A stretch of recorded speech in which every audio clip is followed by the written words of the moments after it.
In the 90s, when Showore was protesting as student union activist, and Mr. Onanuga with his paper was supporting Showore there because the protests, they were all together. Showore was not an anarchist then. When they were all together.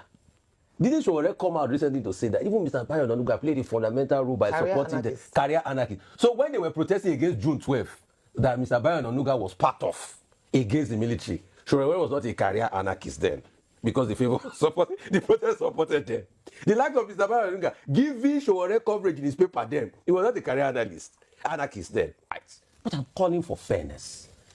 A court of appeal, I said, leave this man. Even the Supreme Court, judgment to overturn all of this. There was one dissenting judge.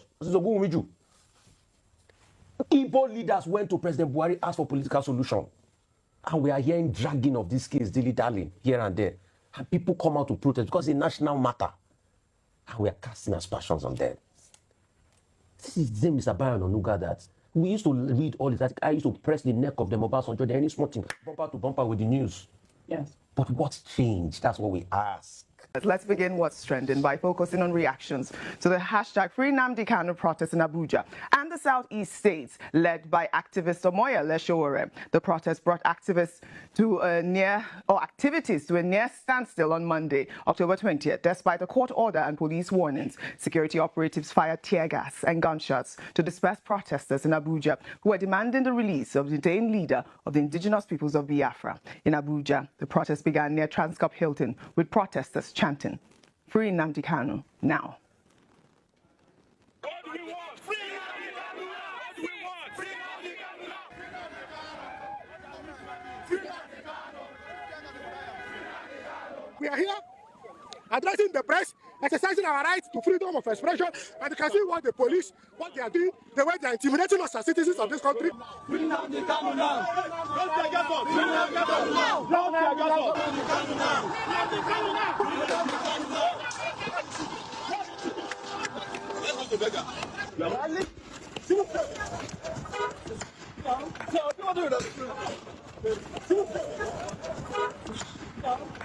Nobody, even a Fabio, cannot stop me. I'd rather die than to fold my hand and keep silent. We are in democracy. We are not in military government.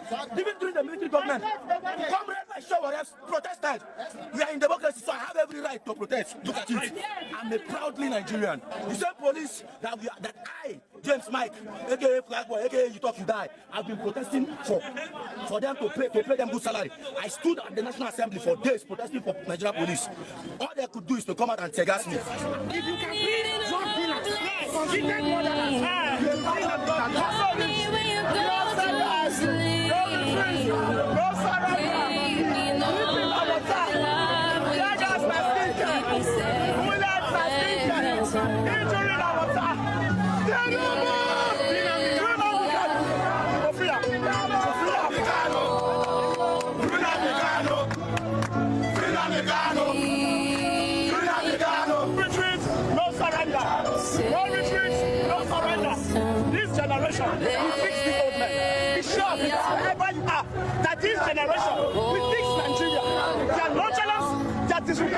May their souls continue to pursue their oppressors. Amen.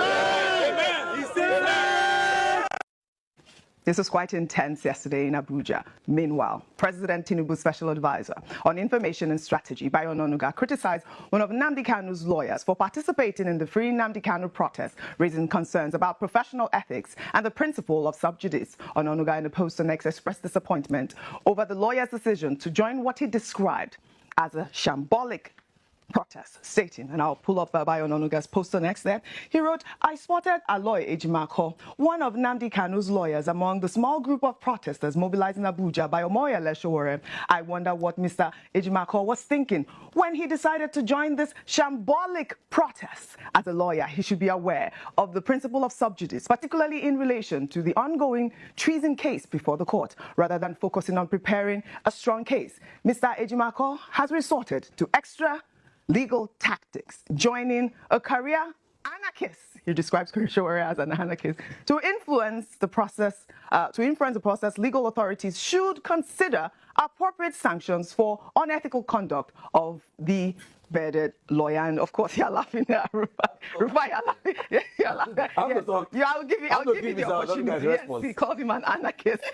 Well, in response to Onanuga's comments, Showore stated that there is no law against a lawyer joining a peaceful protest, and that even Nnamdi Kanu is not released, even senior advocates of Nigeria will join the protest. Let's take a look. The lawyer is a person, and the same right applies to him. If they don't release Nnamdi Kanu, yes, senior advocates of Nigeria will join us. Yes. APC, police, doctors will join this protest. Yes. No. Even surgeons, like people who say no get time, nurses, everybody will join. We'll join. We're about to announce another date, and that one will be bigger. It will be the mother of all protests. Exactly. So they have a chance now. You know, when we were saying it, they thought it was a play. They thought it was play a few days ago when we say we are going to shut down this Abuja. Nothing happened in Abuja today.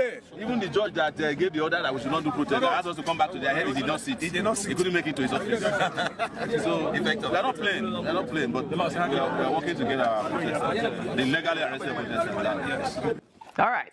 He's claiming there's going to be another protest that he describes the mother of all protests, and he has yet to announce the date. But Showore was on our nightly news program, Primetime, where he confirmed that Nnamdi Kanu's lawyer, Ejimako, and his brother were arrested. Rufai, I know that you want to speak on this, so I'll give you the floor. I mean, the lawyer has been arrested at this moment. Showore is saying that the prison or the police station or where the lawyer is being kept is like a dungeon. That's what he said on Primetime yesterday. Very sad. Please, they should be let free. I mean, because they protested. I mean, once you arrest them, you take their findings and everything. Please just let them free. Second, the one I want to laugh about is what name did Mr. Onanuga called Showore? No, there's another. Is there something anarchist? He said he's called him an anarchist. No, I want the exact name because I want to laugh very well. Is it persistent anarchist? Was it persistent? Is it persistent anarchist? I want the exact word because that word is really intriguing to me. You know what? I want the exact word. Tell me. In the 90s, when Showore was protesting and Mr. Onanuga with his paper was supporting Showore there because the protests, they were all together. Showore was not an anarchist then. No. When they were all together. Didn't Showore come out recently to say that even Mr. Onanuga played a fundamental role by supporting the career anarchy? So when they were protesting against June 12th, that Mr. Onanuga was part of against the military, Showore was not a career anarchist then because the protest supported them. The likes of Mr. Onanuga giving Showore coverage in his paper then, he was not a career anarchist then. So it is today now that Mr. Onanuga now remembers because he's in a government that they are protesting that is opposing what Showore is today he remembers. This Nigeria will bust your mind, please. You know sometimes they say, if you live long enough in this country, you will see rubbish. You see, the truth has to be said. When interest does not align, these are the things. These are people I respect so much. Mr. Onanuga. You know why I respect this man? He had so much fundamentals then. He was told to come and apologize for something, about his story or something. He said never. You mean by Onanuga? Yes, back in the 90s. No, I'm talking. No, it's not now. I'm saying history. Okay. Back in the 90s. That's why they left Concord. And they went to set up the news then. Him and the great Babafemi Ojo were told to come and apologize. I said, no, we're not going to put in a word. They stood for their conviction. I will still always remember and respect Mr. Onanuga for that. Because they were those that were in the midst of struggle in this country. But today, like I asked, what changed? It's the same better Nigeria these guys are protesting for that you, Mr. Onanuga, protested for them. Now you are slamming the lawyer. When them Ganifa were me and then Femi Falana were protesting them, marching for June 12th, you didn't remember to report them to the NBA then because you are on the same side. Now that it has changed now, you see the lawyers, Ejimako and the likes, are sub judice. Oh, let's go into the itinerary of sub judice. You know how many matters that are sub judice that people prognosing? All we are calling for is sanity in this process. I have not said everything Nnamdi Kanu did was right, but I'm calling for fairness. A court of appeal has said, leave this man. Even the Supreme Court judgment to overturn all of this. There was one dissenting judge, Igbo leaders went to President Buhari, asked for political solution. And we are hearing dragging of this case, dilly-dallying here and there. And people come out to protest because it's a national matter. And we are casting aspersions on them. This is the same Mr. Onanuga that we used to read all this. I used to press the neck of them about something. There any small thing, bumper to bumper with the news. Yes. But what's changed? That's what we ask. All right. I mean, so if you live long enough in this country, you will see a lot too. Speaking about the protests, we also saw pockets of Protests in southeast states, however, major streets in Enugu were deserted on Monday as many residents opted to stay off the streets in solidarity with the ongoing demonstrations. Government offices were open, but activities were minimal, while commercial banks, schools, shops and malls remained closed with no movement of commercial vehicles. The protests, coincidence with the 5th anniversary of NSAS demonstrations, added symbolic weight to the day, highlighting ongoing tensions around detention, justice and citizens' rights to peaceful assembly in Lagos. The executive director of Enough is Enough Nigeria, Yemi Adamalekun, was stopped and assaulted by security officers while attempting to lay flowers in honor of the victims of the 2020 NSAS protests. The incident has sparked widespread condemnation on social media. The video shared by News Central TV showed Adamalekun being confronted by security personnel who prevented her from performing the symbolic act at the memorial site. Let's take a look.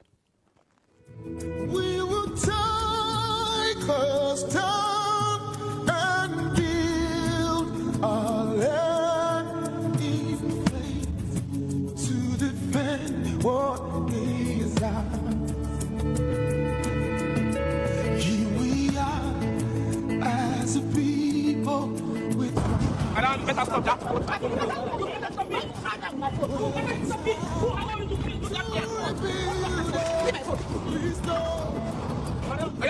Keep moving.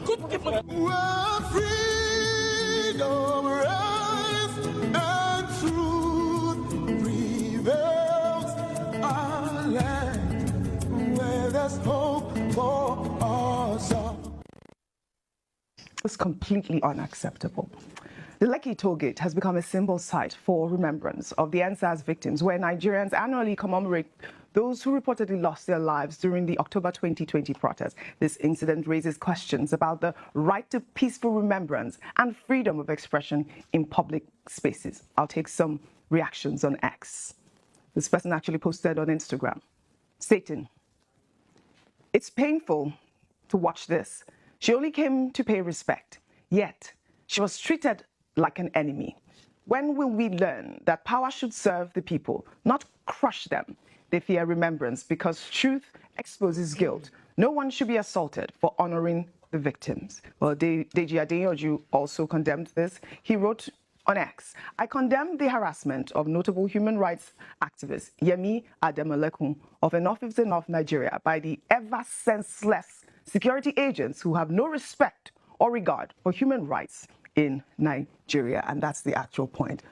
Who authorized this move, actually? Because I will really doubt that this was an order that you should have no one in that area. I mean, I don't know if you have gotten any response from the Lagos state government as to why this happened to Yemi. She was just going to lay flowers. Yes. I'd actually called earlier on that we need a statement and a response from the Commissioner of Police, because she mentioned, as Yemi Adamalekun mentioned, that he drove past the toll gate with a convoy of about 15 vehicles yesterday. And she saw that the Commissioner of Police in Lagos State, Commissioner of Police Olohundare, that's Jim Olohundare. And so we need to understand whether if this is the protocol as order given to the police to contain or to maintain peace and order in the state. But before I come fully to Yemi Adamalekun's story, OJ, let me just say two statements on Nnamdi Kanu's one. Number one is that the government is actually succeeding in making him a hero. And a number of people have said that they might not necessarily agree with all that he stands for, but by denying him access to justice, they are actually making him a hero. And a lot of people who stand against unfairness and injustice are coming out to speak against it. The second is that Nigeria has lost too much as a result of his consistent incarceration and the lack of respect of this government of the rule of law. I say this because we have lost so much money with the sit-at-home order every month in the Southeast, which could have been averted, because the same treatment given to bandits and terrorists in the north who actually committed crimes, who actually killed people, whereby they granted them amnesty and they are negotiating with them, and someone who is allegedly a terrorist is starkly different. And this is the selective justice that Nigerians are crying out for. What I want to just say as a sound of warning is that let us not let this thing get out of hand. We've seen the day of protest. It means that the people are not backing down. There's only as much as you can push people back against the wall, but let the government do right and obey court orders with regards to Nnamdi Kanu. This cry has gone on for too long. Now let's move on to what happened yesterday at the toll gate. it. I said earlier, you know, when we're speaking privately, about the fact that I believe that the police is actually misunderstanding their role in society in terms of protecting lives and property, because it feels as if their brief is to protect the lives and property of a few, or the government, as it were. So it's now the police and the government against the people, whereas the duties are set out in the Constitution means protection of lives and property of Nigerians. But what we see is that there's this antagonism against the people of Nigeria, especially when there's peaceful protests. What could one woman have done that about 3 or 4 man-o-war operatives came to, okay, 2 of them accosted her? Then she said that whilst they were doing this, 4 armed policemen approached her, and then 2 of them were asked to escort her and the lady that was taking the picture off the ground. We can see the video there. And the highlight of this is that what one of them said to her, a female policewoman who was there, according to what she said, is that they said, "Are you not enjoying the peace as you have it now?" And then you ask the question, what kind of peace are we talking about? Peace of the graveyard. Peace of the graveyard, where peace means that the people are silenced and we are like robots, according to what the government says, and you deprive the people of their constitutional guaranteed rights to peaceful protest. Is that the peace that Nigeria or this administration wants, where the people's voices are silenced? That's not the peace that we're looking for. And so when they keep saying, oh, let's keep peaceful, what is the definition of peace? She had a right to go there, to lay wreath. She was not even protesting peacefully, because she said a number of people that were called to come out to protest were afraid. This is what we have done to the Nigerian youths. We have caused them to be afraid, to stay back, and gradually silencing their voices. Is this the legacy of this administration? This Democrat that has been praised for his play and his role in the democracy that we enjoy today, now depriving young people today of the same rights that he enjoyed. And I'm talking about the Tinubu administration now. So I just want to say that, number one, the police has to rethink its strategy in how it manages its affairs with civilians, civilians as well, how it manages its affairs, and the right to peaceful protest. Then this thing around, once you see people gather, they are jittery. Why? Yeah. As long as they are not violent, no need to use tear gas, no need to fire bullets, even though the police spokesman came out to say that, oh, they didn't fire, but we heard the gunshots. Yeah. And so what we are asking for is that let the police do right. We've asked for police reform, let there be an actual reform, and let the people feel protected by the police, and not as if the police is taking sides with the government against the Nigerian people. Well said, Ayo. Well said. Hello, fellow citizens of Nigeria. My name remains Just Adeton. Just like yesterday, October 20th, 2020, history was made. Our government showed us how greedy and incompetent they are. They showed us how they feared change. They showed us their cowardness. They could not listen to us. They could not change things.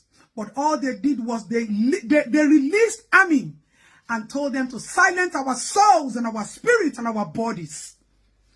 You know, Governor Babajide Sanwo-Olu, I've tried as much as possible to forgive you, because one way or the other, you have been competent in the areas of social welfare and children and health facilities. But let me tell you today, even after government, posterity will judge you for failing to be the hero of democracy. Anyway, I don't blame you. You are just a small boy listening to instructions. Now, 5 years down the line, today, another history is about to be made. People are on the protest ground. People are outside demanding for the release of Nnamdi Kanu. It is not about the person. It is about the fact that why would our government continue to want us to be on the streets before we are heard? Few days ago, they brought out a list and said that they had released some people on compassionate ground, on clemency. They did that within the 4 corners of their offices. I'm sure it wasn't free, because there is no way you can tell me that releasing drug barons is free. Something must have happened.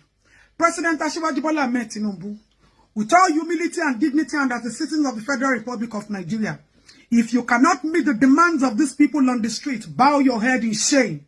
You own Lagos, nobody's never going to argue it with you. But you see this place called Federal, Nigeria, it belongs to every one of us. And we have a right.